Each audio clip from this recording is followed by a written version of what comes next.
Mmhmm.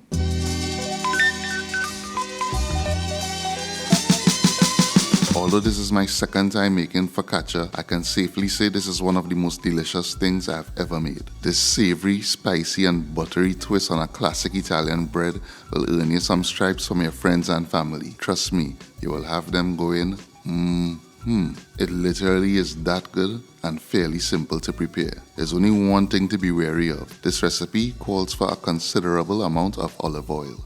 Starting off with a cup of warm water, add a pack of instant dry yeast and set it aside. To a bowl, add 4 cups of flour. Now I use baker's flour here, but feel free to use all-purpose flour. Add a pinch of salt and a couple sprigs of fine thyme. Combine well. I used a fork here, but you could use your hands. And starting off with our first addition of olive oil to this recipe, you want to add about 1/3 of a cup of olive oil to the mixture. Add the yeast and water mixture, and using a wooden spoon or a spatula, combine the wet and dry ingredients until it forms a dough.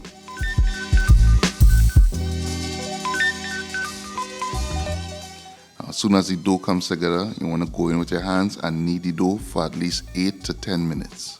Now you could use a stand mixer with a dough hook here, but where's the fun in that? The whole point about baking is enjoying the process. Now use these 8 to 10 minutes to just clear your mind and focus on pulling and stretching the dough to develop the gluten. Halfway through the kneading process, you're going to drizzle in some more olive oil to the dough and continue kneading.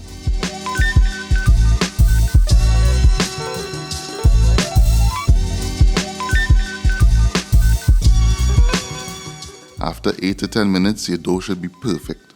You want to drizzle it with some olive oil, cover it and allow it to prove for about 45 minutes. And while the dough is rising, we're going to cut up our star ingredients. I'm using a combination of pimento peppers, garlic, Scotch bonnet pepper and black olives. I removed the seeds and membrane from the Scotch bonnet pepper because I didn't want it to be too spicy, but you could leave it in if you want to.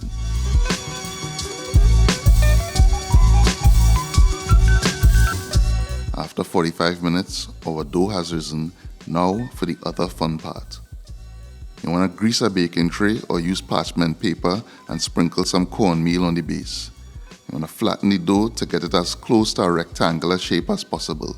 Don't worry about getting it perfectly rectangular. Now use your fingers and press them into the dough to make holes. The holes actually help the bread to cook evenly, but will also act as little pockets for our seasoning.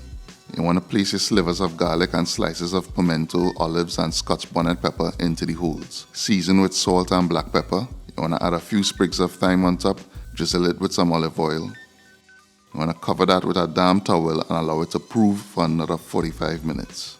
After 45 minutes, place into a preheated oven at 400 degrees for about 20 to 25 minutes or until golden brown. As soon as it comes out of the oven, you want to drizzle it with the final addition of olive oil.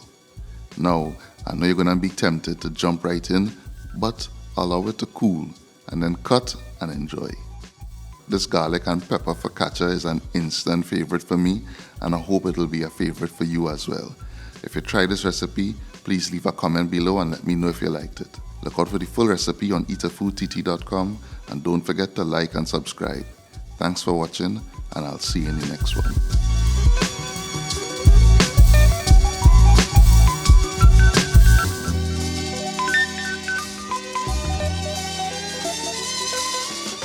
Mmhmm.